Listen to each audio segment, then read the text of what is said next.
خیلی خوش اومدین به این ویدیو دوم چنلمونه. ممنونم از حمایت‌های خوبتون از ویدیو قبلی. خب امروز دوباره ما چالش گردونه رو داریم، ولی این دفعه فرق میکنه. فرقش چیه محمد؟ فرقش اینه که میمیریم. ما اینم هست، یکی از نکاتش اینه امکان داره بمیریم. چالش گردونه شانس این سریمون اینه که باید یه چیز بیفته و با یه چیز دیگه ترکیب کنیم و بخوره کسی که باخت. حالا چی رو باخت؟ اگه گفتین چی؟ چالش بولینگ رو ما میریم انجام میدیم داخل فروما. حالا شما فکر احتمالاً نمیشناسینش، ولی به هر حال چالش بولینگ رو ما میریم انجام میدیم و بریم که ادامه ویدیو رو داشته باشیم. بازنده دهنش سرویسه.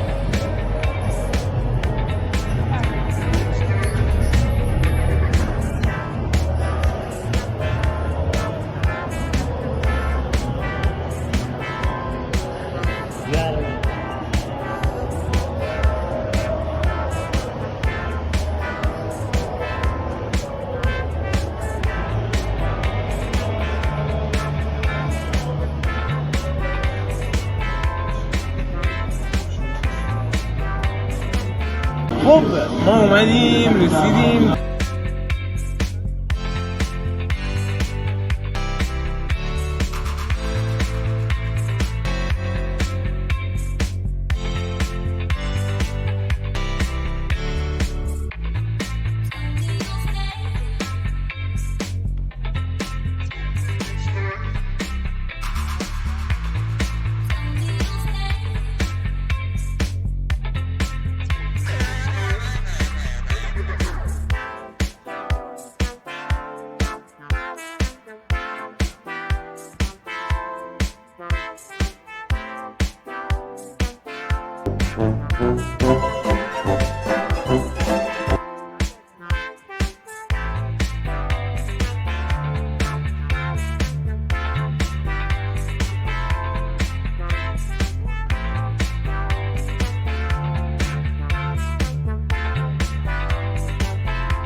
Okay.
آیا این واقعیت است؟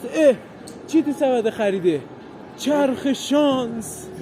نه آیا واقعا باید اینو بندازم؟ یعنی باید بزنم؟ پس میریم. خب اینم گردونه اول واسه اینه که چی رو باید با چی قاطی کنم. این مخلفات به حساب کنم. خب گردونه اول رو میبینین 1 2 3 میزنم. خدا سس بیفته کاریش میکنم. حالا با کروسان هم بیفته نداره.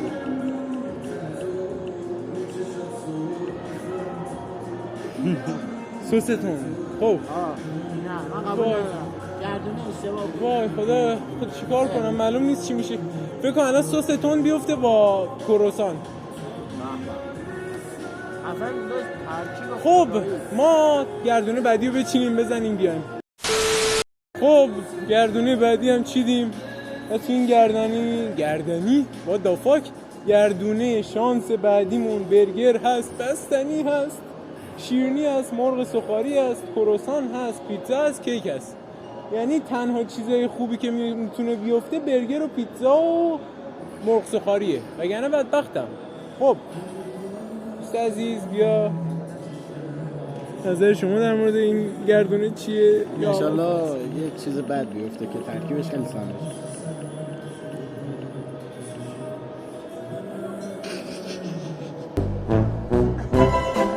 شیرینی با بستنی شیرینی با سس تون what the fuck. کار نداری؟ خداحافظ. خب اینم یه جلو فیلم بردار عزیز. اکسترا هات سس گلوریا اصله. میبینی دیگه اکسترا هات سس معمولیش نیست. آقا اینم شیرینیمون تاک بود. چی بود اسمش؟ یادم نمیاد. خب مهم اینه که داشت فقط شیرینی باشه. بله شیرینی هست و توت فرنگی. من کم میخورم حداقل زنده بمونم. رحم کن. مشکل معده هم داری تو؟ باز آقای ادیتور کات کات کات که نه ایجا رو یعنی سانسور کن. آره خب بو کن اول نمیخوام.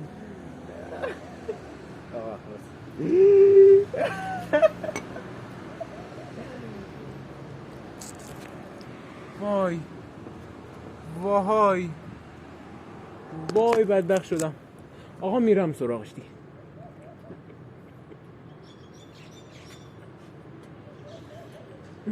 وای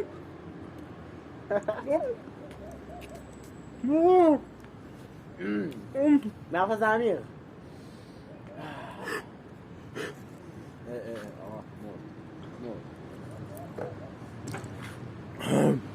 مرد بچه اصلا سوسش تون نیست، اصلا مشکلی نداره. وای در آشغال ریختن صرفه جویی چیزه ولش کن. حالم خوب نیست. وای آقا اینم از این ویدیو. خیلی ممنونم که همراه ما بودیم. اینترو پر انرژی ولی الان فعلا دارم میمیرم. یکم حالت هوا هم دارم. ما بریم بیمارستان برگردیم. تا ویدیوی بعدی لایک و سابسکرایب یادتون نره. امیدوارم از این ویدیو خوشتون اومده باشه. دهنم سرویس شده، اشک چشام هم داره کم کم میاد. حتما گزینه لایک و سابسکرایب یادتون نره. فعلا